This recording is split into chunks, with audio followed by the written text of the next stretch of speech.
আমরা কেন আজ এখানে রাস্তায় দাঁড়িয়েছি? আজকেই নয়, ইতিপূর্বেও সাংবাদিক নির্যাতনের বিরুদ্ধে আমরা এখানে রাস্তায় দাঁড়িয়েছি। আমাদের এই ময়মনসিংহের কিছুদিন আগে সৌম্যগঞ্জের সাংবাদিককে সৌম্যগঞ্জ প্রেস ক্লাবে ঢুকে তাকে হত্যার উদ্দেশ্যে আক্রমণ করা হয়েছে, তার বিচার আমরা পাইনি। এর আগে 5ই আগস্টের পরে তারাকান্দা প্রেস ক্লাবের সহ সভাপতি স্বপন বদ্রকে কুপিয়ে হত্যা করা হয়েছে, তার বিচারও আমরা পাইনি। এরপরে এর আগে কুড়িগ্রাম জেলার ডিসি তৎকালীন বাংলা ট্রিবিউনের সাংবাদিককে বাসা থেকে তুলে এনে মারপিট করে ভ্রাম্যমাণ আদালতের মাধ্যমে তাকে জেল দিয়েছিল, তার বিচারও আমরা পাইনি। ক্রমান্বয়ে বাংলাদেশের প্রত্যেকটি পথে প্রান্তরে আজকে আমাদের এই জাতির স্তম্ভকে স্তব্ধ করে দেওয়ার একটি পায়তারা চলছে, আমরা তা লক্ষ্য করছি। বাসা থেকে এনে তাকে ভ্রাম্যমাণ আদালতের মাধ্যমে তাকে জেল প্রেরণ করছে। অপরাধ কি? অপরাধ হলো দুর্নীতি, অন্যায়, অনিয়মের তথ্য তিনি তথ্য অধিকার আইনের মাধ্যমে চেয়েছিলেন, এটাই তার অপরাধ।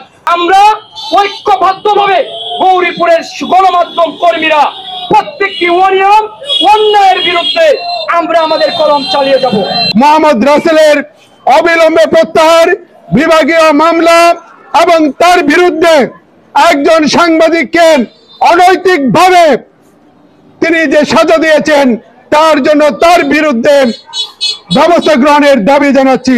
ধন্যবাদ জ্ঞাপন করছি গৌরীপুর মফস্বল সাংবাদিক ফোরাম এবং সাংবাদিক ঐক্য ফোরাম, যাদের উদ্যোগে আজকের এই আয়োজন।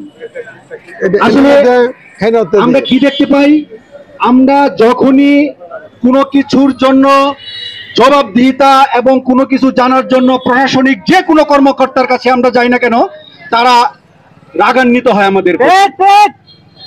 তাদের কাছে যদি আমরা কৈফিয়ত চাই, তারা রাগান্বিত হয়। তাদের কাছে যদি আমরা হিসাব চাই যে এই অর্থ বছরে আপনারা আপনাদের ডিপার্টমেন্ট থেকে কি অর্থ ব্যয় করেছেন, তারা আমাদের প্রতি ক্ষুব্ধ হন।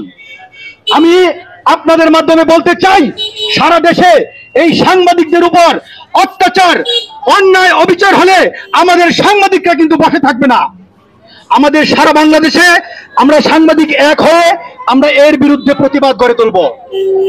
আমি আরো বলতে চাই, আমাদের এই সাতক্ষীরার তালা উপজেলায় যে ঘটনা ঘটেছে, আমি এর তীব্র নিন্দা জ্ঞাপন করছি। সাংবাদিকদের উপর অত্যাচার, নিপীড়ন, নির্যাতন হচ্ছে।